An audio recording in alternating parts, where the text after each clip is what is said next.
Media మిత్రులకు వివిధ media సంస్థల్లో పనిచేస్తున్న లేదా సొంతంగా మీడియా సంస్థలు నిర్వహిస్తున్న సొంతగా డిజిటల్ నెట్వర్క్స్ కానీ సొంతగా ఛానల్ నిర్వహిస్తున్న సాటి జర్నలిస్ట్ మిత్రులకు అందరికీ నమస్తే.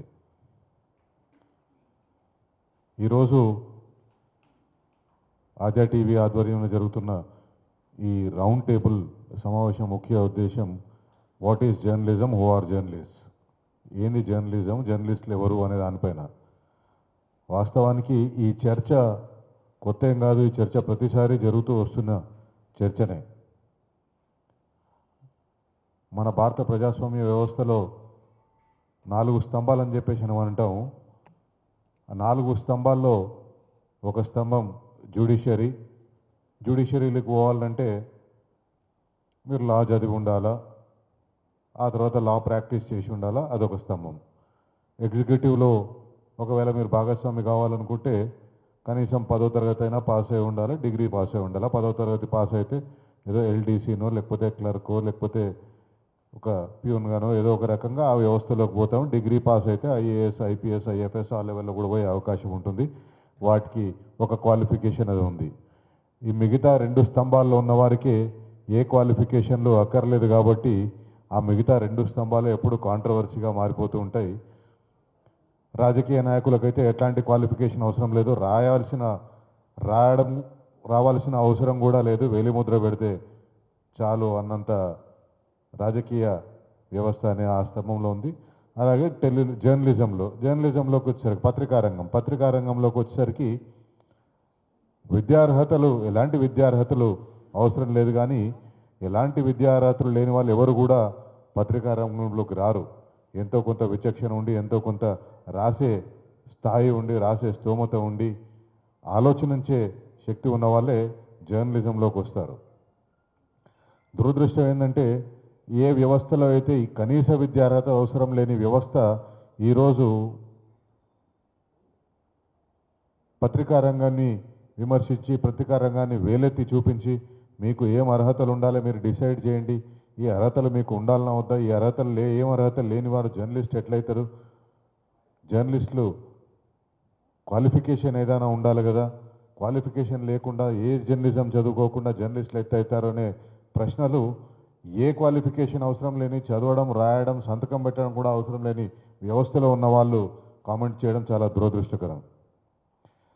అసలు భారతదేశంలో జర్నలిజం అనేది ఏ స్థాయిలు దాటుకుంటూ వచ్చింది, ఈరోజు ఉన్న స్థాయిలో ఎందుకు ఉంది అని ఒకసారి పరిశీలించినప్పుడు దాని గురించి తెలిసిన వారు, ఆ జర్నలిజం ప్రస్థానం, భారతదేశంలో పత్రికారంగ ప్రస్థానం గురించి తెలిసిన వారు, అవగాహన ఉన్న వాళ్ళు ఎవరు కూడా ఇట్లాంటి పనికిమాలిన కామెంట్స్ చేయరు.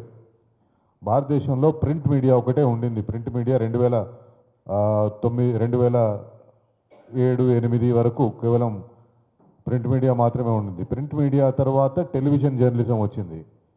2004లో మనం చూసుకున్నట్టయితే, అంటే యూపీఏ ప్రభుత్వం అధికారంలోకి రావడానికి ముందు మనం చూసుకున్నట్టయితే 450 పైచీలకు టెలివిజన్ ఛానల్స్ వచ్చేసినాయి. అంటే 1996 నుంచి లేదా 94 నుంచి 2004 వరకు మనకు చూసుకున్నట్టయితే 10 సంవత్సరాల లోపల 450 టెలివిజన్లు వచ్చినాయి. ఇప్పుడు ఏ రకమైన కామెంట్స్ అయితే డిజిటల్ మీడియా మీద చేస్తున్నారో, ఏ రకమైన కామెంట్స్ అయితే ఎలక్ట్రానిక్ జర్నలిజం మీద చేస్తున్నారో, ఏ రకమైన కామెంట్స్ అయితే న్యూ మీడియా సరిత గారు చెప్పినట్టుగా దాని మీద చేస్తున్నారో, ఎలక్ట్రానిక్ మీడియా విస్ఫోటనం జరిగినప్పుడు కూడా ఇదే రకమైన కామెంట్స్ ఇదే రాజకీయ నాయకులు చేసినారు. టెలివిజన్ ఛానల్ ఎక్కువైపోయేసరికి, టెలివిజన్ న్యూస్ ఛానల్ ఎక్కువైపోయేసరికి అవమానకరంగా ఈ టెలివిజన్ ఛానల్ జర్నలిస్టులను మాట్లాడినారు. ఇప్పుడు ఏ రకంగా అయితే డిజిటల్ మీడియాలో, ఏ రకంగా అయితే న్యూ మీడియాలో ఉన్న జర్నలిస్టులని అవమానకరంగా మాట్లాడుతున్నారో, అప్పుడు గొట్టాలు పట్టుకొని వస్తున్నారని చెప్పేసి అని అనేక రకాలుగా కామెంట్లు చేసింది మనం చూసినాం. ఆ తర్వాత ఎలక్ట్రానిక్ మీడియా ఇంకా పెరిగింది, డిజిటల్ స్పేస్ పెరిగింది. 2G, 3G, 4G ఇవన్నీ వచ్చిన తర్వాత, బ్యాండ్ విడ్త్ వచ్చిన తర్వాత, ఇంటర్నెట్ అందుబాటులోకి వచ్చిన తర్వాత అనేక డిజిటల్ మీడియా సంస్థలు, సోషల్ మీడియా సంస్థలు కానీ, డిజిటల్ మీడియా జర్నలిస్టులు కానీ డిజిటల్ మీడియాలోకి రావడం అది మనం చూసినాం. దురదృష్టవశాత్తు ఎలక్ట్రానిక్ మీడియా కొత్తగా వచ్చినప్పుడు ఏ రకమైన వ్యాఖ్యలు, ఏ రకమైన కామెంట్స్ అయితే ఈ రాజకీయ నాయకులు ఎలక్ట్రానిక్ మీడియాని కించపరిచే విధంగా కామెంట్స్ చేసిండ్రో వాళ్ళే ఈరోజు డిజిటల్ మీడియాని కూడా అదే రకంగా తూలనాడడం, అదే రకంగా దాన్ని తక్కువ చేసి మాట్లాడడం, అందులో పనిచేసే జర్నలిస్టులను అవమానించే పద్ధతిలో మాట్లాడడం మనం చూస్తూ వస్తున్నాం.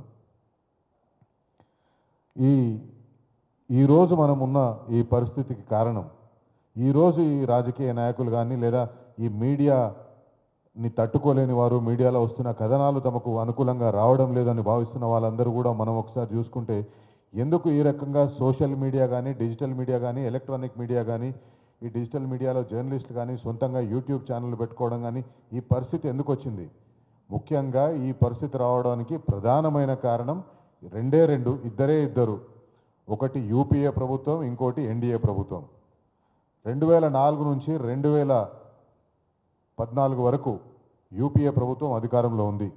2004 నుంచి 2014 వరకు యూపీఏ ప్రభుత్వం అధికారంలో ఉన్నప్పుడు అనేక టెలివిజన్ ఛానళ్లకు అనుమతులు ఇచ్చింది.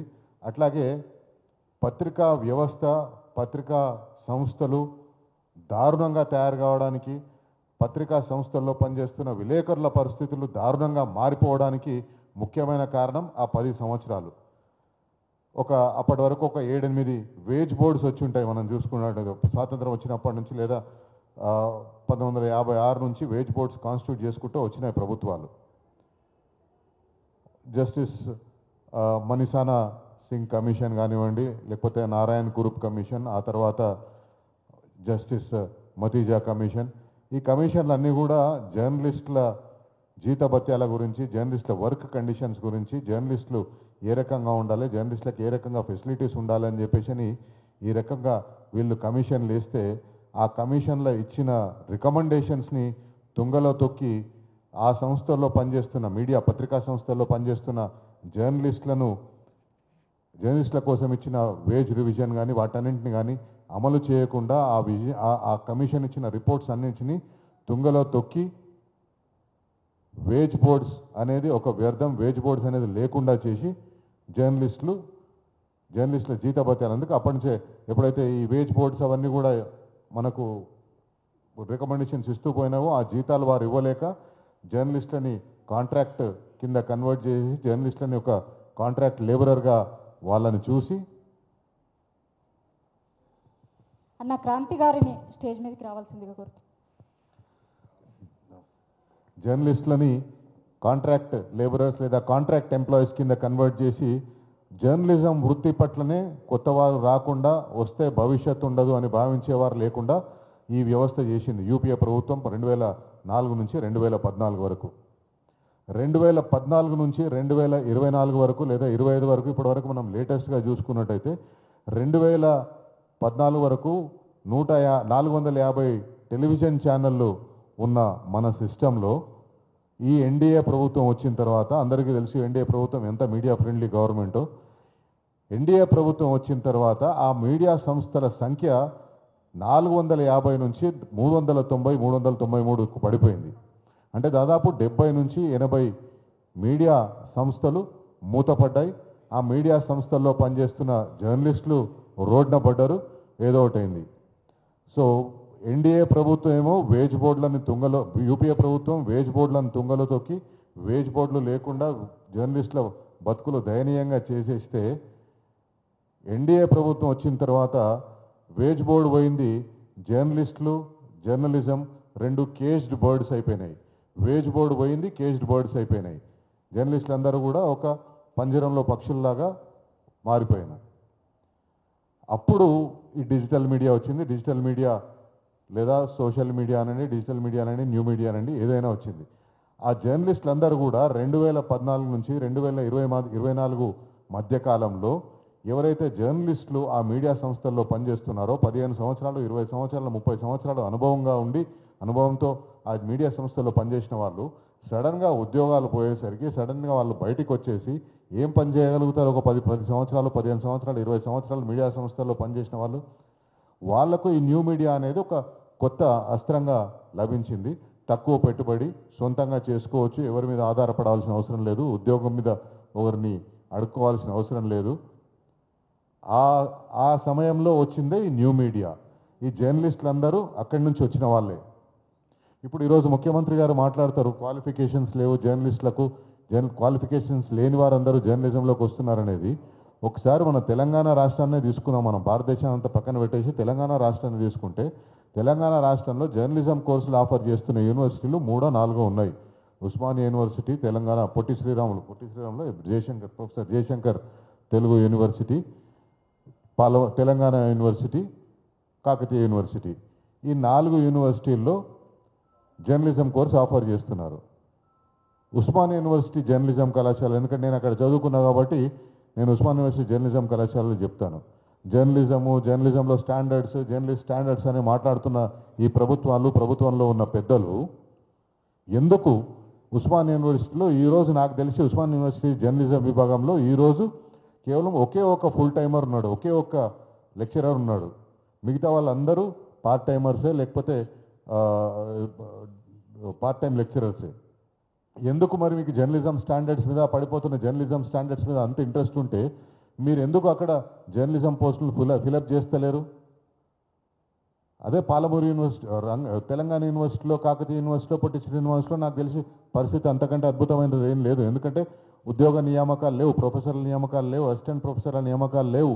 ఏ రకమైన నియామకాలు లేకుండా కూడా ఆ జర్నలిజం కాలేజీలు నడుస్తున్నాయి, జర్నలిజం కోర్సులు నడుస్తున్నాయి. ఇంతటి దుర్మార్గమైన పరిస్థితి ఎప్పుడు లేదు. ప్రభుత్వం ఒక జర్నలిజం కాలేజీలను కానీ, జర్నలిజం బోధిస్తున్న యూనివర్సిటీలను కానీ ఏ రకంగా ట్రీట్ చేస్తుందనేది. ఈరోజు జర్నలిస్టులకు ఐఈలు రావు, జర్నలిస్టులకు ఏబిసిడీలు రావు అని చెప్పేసి మాట్లాడుతున్న వాళ్ళు, మీరు పెట్టిన మీడియా అకాడమీ ఏం చేస్తుంది? ఈరోజు మీడియా అకాడమీ ఎంత జర్నలిస్టులకు సహకరిస్తుంది, లేకపోతే జర్నలిజంలో ఉన్న వాళ్ళకి ఏ రకంగా మీరు వాళ్ళ వృత్తి నైపుణ్యాన్ని పెంపొందించుకోవడానికి అవకాశాలు కల్పిస్తున్నారు? మీ చేతుల్లో ఉన్న వ్యవస్థలను నిర్వీర్యం చేసి, మీ చేతుల్లో ఉన్న వ్యవస్థల్ని పనికి రాకుండా చేసి ఈరోజు జర్నలిస్టులకు పాఠాలు చెప్పే స్టేజ్ల మీద నుంచి. దురదృష్టం ఏంటంటే మొన్న రేవంత్ రెడ్డి గారు మాట్లాడిన మాటలు, ఆయన చేసిన అరుపులు కానీ అవన్నీ కూడా ఒక మీడియా సంస్థ వార్షికోత్సవ సభలో చేసిన కామెంట్స్ అవి. ఇంకా ఘోరం ఏంటంటే ఆ మీడియా సభలో ఉన్న వాళ్ళందరూ దాదాపు 90% జర్నలిస్టులే ఉంటారు నాకు తెలిసి. ఎందుకంటే మీడియా సంస్థకు సంబంధించిన వార్షికోత్సవం కాబట్టి 90% జర్నలిస్టులే ఉంటారు. అక్కడ ఉన్న వాళ్ళు ఆయన మాట్లాడుతుంటే ఈకలికలు పక్కపక్కలు నవ్వుకుంటూ వస్తున్నారు. ఆ రోజు ముఖ్యమంత్రి గారు మాట్లాడిన మాటలను కనుక అదే సభలో ప్రముఖ జర్నలిస్టు నాయకులు ఉన్నారు, ప్రముఖ ప్రెస్ అకాడమీ, మీడియా అకాడమీ చైర్మన్లు చేసిన వాళ్ళు ఉన్నారు, చైర్మన్లు ఉన్నారు. వారెవరు కూడా ముఖ్యమంత్రి గారు ఆ మాటల్ని తప్పు పట్టకపోగా సభలో, ఎందుకంటే మిగతా ఆడియన్స్ వైపు ఎవరు చప్పట్లు కొట్టిందనేది తెలియలేదు, కానీ సభలో ఆ ముఖ్యమంత్రి గారు ఆ మాటలు ఉన్నప్పుడు తప్పులు కొట్టింది. ఒక్కొక్కసారి జర్నలిస్టులను చూస్తే చెంపదెబ్బ కొట్టాలనిపిస్తుంది అని చెప్పేసి అంటారు. ఆ హోదా అడ్డొస్తుంది కాబట్టి నేను ఆ పని చేయలేకపోతున్నాను. కానీ ముఖ్యమంత్రి గారు అదే జర్నలిస్టులను ఉద్దేశించి మీరు శాసనసభలో వీళ్ళను బట్టలు ఊడదీసి కొట్టాలని చెప్పేసి అని, ఇంకెక్కడో ఆయన ముఖ్యమంత్రి కాకముందు ఒకసారి ఆ గొట్టం తీసుకుపోయి వాడిని ఎన్నో పెట్టుకోమని చెప్పేసి అని చెప్పడం. ఇప్పుడు ఈరోజు జర్నలిస్టులను ఈ రకంగా మాట్లాడితే ముందరున్న జర్నలిస్టులకు కూడా ముఖ్యమంత్రి గారిని చెంప బలగొట్టాలనిపిస్తుంది, ఇంకేదో చేయాలనిపిస్తుంది. కానీ దురదృష్టవశాత్తు హోదా అడ్డొస్తుంది, స్థాయి అడ్డొస్తుంది. ఒక విలేకరిగా ఉండి మేము ఆ పని చేయలేం కాబట్టి ఆ పని చేయలేదని చెప్పేసి అని విలేకరులు కానీ ఇంకెవరైనా కానీ అంటే ముఖ్యమంత్రి గారు ముఖం ఎక్కడ పెట్టుకుంటారు? కాబట్టి మిత్రులారా, ఇవన్నీ కొత్త ఏం కాదు. ఇవన్నీ జర్నలిస్టులు ఎప్పటి నుంచో ఎదుర్కొంటున్నవే, ఎప్పటి నుంచో చేస్తున్నవే. తర్వాత ఇంకో విషయానికి వచ్చేసరికి ఈ జర్నలిస్టులకు క్వాలిఫికేషన్ కానీ, లేకపోతే జర్నలిస్టులు ఏందనేది, ఎందుకు ఈ న్యూ మీడియాలకు జర్నలిస్టులు రావాల్సి వచ్చింది? ఎందుకు కొత్తగా యూట్యూబ్ ఛానల్స్ పెట్టుకుంటున్నారు? ఎందుకు ఈ జర్నలిస్టులందరూ కూడా సొంతంగా కాళ్ళ మీద నిలబడాలని చూస్తున్నారు? ఈరోజు ఉన్న మీడియా సంస్థల్లో ఎప్పుడు ఉద్యోగాలు, వేతనాలు, వర్క్ కండిషన్స్ ఇవన్నీ కూడా మనకందరికీ తెలిసిందే. ఎవరైనా ఒక జర్నలిస్ట్ ఒక 10 సంవత్సరాలు జర్నలిస్ట్గా పనిచేసిన తర్వాత సొంతంగా తన కాళ్ళ మీద తాను నిలబడాలనుకునేటప్పుడు, ఇట్లాంటి అవకాశం ఆయనకున్నప్పుడు ఆయన ఒక జర్నలిజం ఛానల్, ఒక ఛానల్ కానీ లేకపోతే ఒక యూట్యూబ్ ఛానల్ కానీ పెట్టుకుంటే ఎందుకు మీరు తప్పుపడుతున్నారు? జర్నలిస్టులకు క్వాలిఫికేషన్స్ ఉండాలి అని చెప్పేసి ఒకసారి మాట్లాడండి ఇదే ముఖ్యమంత్రి. ఎవరు జర్నలిస్టులు మీరు నిర్ణయించండి, మీరందరూ కూర్చోండి. ఎవరు జర్నలిస్టులు కాదు, జర్నలిస్టులు కావాలంటే అర్హతలు ఏముండాలని చెప్పేసి మాట్లాడింది. ఒక రాజకీయ నాయకుడు కావాలంటే ఎలాంటి అర్హతలు లేనప్పుడు ఒక జర్నలిస్ట్ కావాలంటే ఫలానా అర్హతలు ఉండాలని చెప్పేసి మీరు ఎందుకు అడుగుతారు? ప్రణయ్ రాయ్ అంత పెద్ద మీడియా సంస్థను స్థాపించిండు, ఆయనకు జర్నలిజంలో ఏ క్వాలిఫికేషన్ లేదే. అంతెందుకు రామోజీరావు గారు ఒక పెద్ద మీడియా సామ్రాజ్యాన్ని నిర్మించిండ్రు, ఆయన జర్నలిస్టా? మరి ఎందుకు ఆయన అంత పెద్ద మీడియా సామ్రాజ్యాన్ని నిర్మిస్తే ఆయనకి ఈరోజు మీరు 10 కోట్ల రూపాయల అడ్వర్టైజ్మెంట్లు ఇస్తున్నారు? ఏబిఎన్ రాధాకృష్ణ ఆయన ఏమైనా క్వాలిఫైడ్ జర్నలిస్టా? జర్నలిజం చదువుకున్నాడా? ఎక్కడైనా జర్నలిజం చేసిండా? ఆయన మీడియా సంస్థలు నడిపిస్తుంటే ఆయనకు మీరు కోట్ల రూపాయల అడ్వర్టైజ్మెంట్లు ఇచ్చి ఆయన ఒక పెద్ద జర్నలిస్ట్ అని ఎందుకు ప్రొజెక్షన్ ఇస్తున్నారు? సమాజం పట్ల అవగాహన ఉండి సమాజంలో ఉండే సమస్యలను తెర మీదకి తీసుకొచ్చి సమాజంలో ఉండే రుగ్మతల్ని తెర మీదకి తీసుకొచ్చి లేదా రాతల్లో రూపంలో వాటన్నింటి రూపంలో ప్రజల్లోకి తీసుకురాగలిగిన వాడే నిజమైన జర్నలిస్టు. పెద్ద పెద్ద స్టోరీస్ ఈరోజు భారతదేశంలో అనేక మీడియా సంస్థల్లో పనిచేస్తున్న జర్నలిస్టులు పెద్ద పెద్ద స్టోరీస్ బ్రేక్ చేసింది ఏదో హార్వర్డ్లోనో లేకపోతే క్యాంబ్రిడ్జ్లోనో జర్నలిజం చదువుకొచ్చిన జర్నలిస్టులు కాదు. గ్రామీణ ప్రాంతాల్లో ఉండి గ్రామీణ ప్రాంతాల్లో పనిచేస్తూ పార్ట్ టైమర్లుగా పనిచేస్తున్న జర్నలిస్టులే ఈరోజు పెద్ద పెద్ద స్టోరీస్ని తెర మీదకి తీసుకొచ్చి ప్రభుత్వాలు పడిపోయేట్టుగా చేసిన స్టోరీస్ వాళ్ళు రాసినవి. వాళ్ళ క్వాలిఫికేషన్స్ మీరు అడుగుతారా? సమాజంలో సమస్యలను అర్థం చేసుకోవడానికి, సమాజంలో సమస్యల్ని తెర మీదకి తీసుకురావడానికి, అక్షర రూపం ఇవ్వడం కోసం ఒక క్వాలిఫికేషన్ అవసరం లేదు. ప్రభుత్వం చేస్తున్న అక్రమాల్ని, ప్రభుత్వం చేస్తున్న అవినీతిని, ప్రభుత్వ అధికారులు చేస్తున్న అవినీతిని వీటన్నింటినీ తెర మీదకి తీసుకురావడం కోసం ఒక క్వాలిఫికేషన్ అవసరం లేదు. సమాజం పట్ల అవగాహన, సెన్సిటివిటీ ఉంటే ఆ మాత్రం చాలు ఆ పత్రికా వ్యవస్థలో పనిచేసేందుకోసం. జర్నలిస్ట్లో గోల్డ్ మెడల్ వచ్చిన వాళ్ళు కూడా ఈరోజు రాయని స్టోరీస్ని గ్రామీణ ప్రాంతాల్లో ఉండే జర్నలిస్టులు, గ్రామీణ ప్రాంతాల్లో ఉండే యూట్యూబ్ జర్నలిస్టులు, సిటిజన్ జర్నలిస్టులు వాళ్ళు తెర మీదకి తీసుకొచ్చి ఆ సమస్యల్ని లేవనెత్తుతున్నారు, ఆ సమస్యల పట్ల ప్రభుత్వాన్ని హెచ్చరిస్తున్నారు, ప్రభుత్వాన్ని నిలదీస్తున్నారు. ఇవన్నీ తట్టుకునే శక్తి ముఖ్యమంత్రి గారికి ఉండాలి. ఇవన్నీ తట్టుకునే శక్తి రాజకీయాల్లో వచ్చిన తర్వాత ఆ రాజకీయ నాయకుడికి ఉండాలి. ఒకరు వేలెత్తి చూపుతున్నారంటే ఎందుకు వేలెత్తి చూపుతున్నారు, నేను ఏదైనా తప్పు చేస్తున్నాను కాబట్టి వేలెత్తి చూపుతున్నారు అనే దాన్ని స్వీకరించే ధైర్యం రాజకీయ నాయకత్వానికి ఉండాలి. ఆ రాజకీయ నాయకత్వానికి ఆ ధైర్యం లేనప్పుడు, తాను చేస్తున్న తప్పుల్ని ప్రజలు ఎత్తి చూపుతున్నప్పుడు, తాను చేస్తున్న తప్పుల్ని విలేకరులు ఎత్తి చూపుతున్నప్పుడు ఆ తప్పులు సరైనవైనప్పుడే రాజకీయ నాయకులు భయపడతారు. ఒకవేళ వాళ్ళు లేవనెత్తిన అంశాలు ఒకవేళ సరైన అంశాలు కాకపోతే మీరు భయపడవలసిన అవసరం లేదు. జర్నలిస్టులను బట్టలిప్పి కొట్టవలసిన అవసరం లేదు. జర్నలిస్టులని మంచి జర్నలిస్ట్ని చెడు జర్నలిస్టులని వేరు చేసి చూడవలసిన అవసరం లేదు. ఎక్కడైనా కూడా ఏ వ్యవస్థలైనా కూడా మంచి చెడు అనేది ఉంటుంది. ఇప్పుడు రాజకీయ నాయకుల్లో లేదా మీ పార్టీలో కానీ మీ ప్రభుత్వంలో కానీ మంచివారు చెడ్డవారు లేరా? అందరూ ఒకే స్థాయిలో ఉన్నారా? అందరూ ఒకే రకంగా ప్రజలకు సేవ చేస్తున్నారా? అందరూ ఒక రకంగా ఎలక్షన్లు గెలుస్తున్నారా? కొందరు బ్యాగులు మోసి పదవుల్లోకి వచ్చేస్తే కొందరు నికార్సుగా ప్రజాసేవ చేసి పదవుల్లోకి వచ్చిన వాళ్ళు ఉన్నారు. రాజకీయ వ్యవస్థ గురించి ఒకసారి మాట్లాడాలంటే ఒకప్పుడు ట్రైన్ యాక్సిడెంట్ అయితే రాజీనామా చేసిన మంత్రులు ఉన్నారు. ఒక బాంబ్ బ్లాస్ట్ అయితే రాజీనామా చేసిన మంత్రులు ఉన్నారు. అంత పెద్ద పెద్ద బాంబ్ బ్లాస్ట్లు అయితే యూపీఏ ప్రభుత్వంలో ఉన్న హోంమంత్రి రాజీనామా చేసిందా? అంత పెద్ద బాంబ్ బ్లాస్ట్లు అయితే, టెర్రరిస్ట్ అటాక్లు అయితే ఎన్డీఏ ప్రభుత్వంలో ఉన్న మంత్రులు ఏమైనా రాజీనామా చేసిండ్రా? వ్యవస్థల్ని మీకు అనుకూలంగా మీరు మార్చుకుంటలేరా? ఒక నెరేటివ్ని, ఒక ఇన్సిడెంట్ని మీ అనుకూలంగా మీరు మార్చుకుంటలేరా? ఇంత దుర్మార్గమైన వ్యాఖ్యలు ఖండించదగ్గవే, అసలు ఏ రకంగానూ కూడా సమర్థనీయం కాదు. ఒకవేళ మీకు జర్నలిస్టులతోటి, వారు రాస్తున్న కథనాలతోటి, వారు చేస్తున్న స్టోరీస్ తోటి మీకేమైనా ఇబ్బందులు ఉంటే మీరు కూడా, మీ దగ్గర వ్యవస్థ ఉంది, ఇప్పటికే అనేక మంది మీద కేసులు పెడుతున్నారు. ఆ కేసులను తట్టుకొని అనేక మంది జర్నలిస్టులు ప్రభుత్వ అవినీతిని, ప్రభుత్వ హామీల అమలు చేయకపోవడాన్ని తెర మీదకి తీసుకొస్తున్నారు.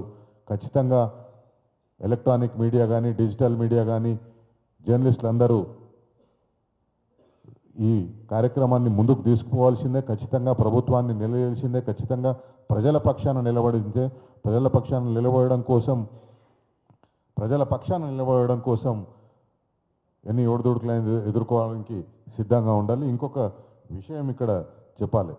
ఏ రకంగా మీడియాని నిర్వీర్యం చేస్తున్ననేది ఒక ఇంపార్టెంట్ థింగ్. ఏంటంటే 2014 నుంచి 2024 వరకు మీడియాని ఈ ఎన్డీఏ ప్రభుత్వం భయంకరంగా కట్టడి చేసింది. ఎక్కడ చూస్తే అక్కడ వాళ్ళ మీద నిర్బంధాలు, ప్రభుత్వానికి వ్యతిరేకంగా మాట్లాడుతున్న వాళ్ళ నిర్బంధాలు. దురదృష్టవశాత్తు నేను మీడియా ఎక్స్లో కూడా ఇట్లా జరుగుతుందని అనుకోలేదు. నేను మొన్న ఒక ట్వీట్ చేస్తే ఆ ట్వీట్ని ఎక్స్ వాడు పోస్ట్ కూడా చేయలేదు. దాంట్లో సింపుల్ రీజన్ ఏంటంటే నేను నరేంద్ర మోడీ గారిని ట్యాగ్ చేసిన, ప్రధానమంత్రి గారిని ట్యాగ్ చేసిన ఆ ట్వీట్లో. ఎక్స్లో ఆ పోస్ట్ కూడా చేయలేదు, ఆ పోస్ట్ కూడా తీసుకోలేదు. ఈ రకంగా మీరు డిజిటల్ మీడియాని నిర్బంధం చేసి, ఈ రకంగా డిజిటల్ మీడియాని నియంత్రణ చేసే ప్రయత్నాలు ఒకవైపు చేసుకుంటూనే మళ్ళీ ఈ రకంగా చెంప వలగొట్టాలనిపిస్తుందని, లేకపోతే బట్టలు ఊడదీసి కొట్టాలనిపిస్తుందని చెప్పేసి మీరు మాట్లాడడం కరెక్ట్ కాదు. ఒక టెలివిజన్ ఛానల్ ఇంతకుముందు స్టార్ట్ చేయాలనుకుంటే 5 కోట్ల రూపాయల నెట్వర్త్ ఉంటే సరిపోయేది. కానీ ఎన్డీఏ ప్రభుత్వం వచ్చిన తర్వాత ఇప్పుడు ఆ నెట్వర్క్ని 20 కోట్ల రూపాయలకు చేసింది. అంటే ఎలక్ట్రానిక్ మీడియాని ఏ రకంగా నియంత్రించే ప్రయత్నం ఈ ప్రభుత్వాలు చేస్తున్నాయి. మీరు ఒక మీడియాని, ఒక ఫ్రీడమ్ ఆఫ్ ఎక్స్ప్రెషన్ని, ఒక ప్రజల వాయిస్ని మీరు ఈ రకంగా నియంత్రించాలనుకుంటూ పోతే డిజిటల్ మీడియా అనేది ఒక ప్లాట్ఫామ్ అవైలబుల్ ఉంది. ఆ డిజిటల్ మీడియా ప్లాట్ఫామ్ని జర్నలిస్టులు వాడుకుంటారు. వాళ్ళ వాయిస్ని ప్రజలకు చేరేటట్టుగా చేస్తారు. ప్రజల వాయిస్ని ప్రభుత్వానికి చేరేటట్టుగా చేస్తారు. ఈ రకంగా మీరు ఎంత నియంత్రించుకుంటూ పోతుంటే అంత జర్నలిస్టులు అగ్రెసివ్గా మారడం జరుగుతుంది. ఈ అవకాశం ఇచ్చిన ఆద్య టీవీ గారికి, సరిత గారికి, ఇక్కడున్న జర్నలిస్ట్ మీడియా మిత్రులందరికీ ధన్యవాదాలు. ఒక అర్థవంతమైన చర్చ, అర్థవంతమైన సలహాలు, సూచనలు ఇక్కడి నుంచి ప్రభుత్వానికి చేరవేస్తారని కోరుకుంటూ జై తెలంగాణ.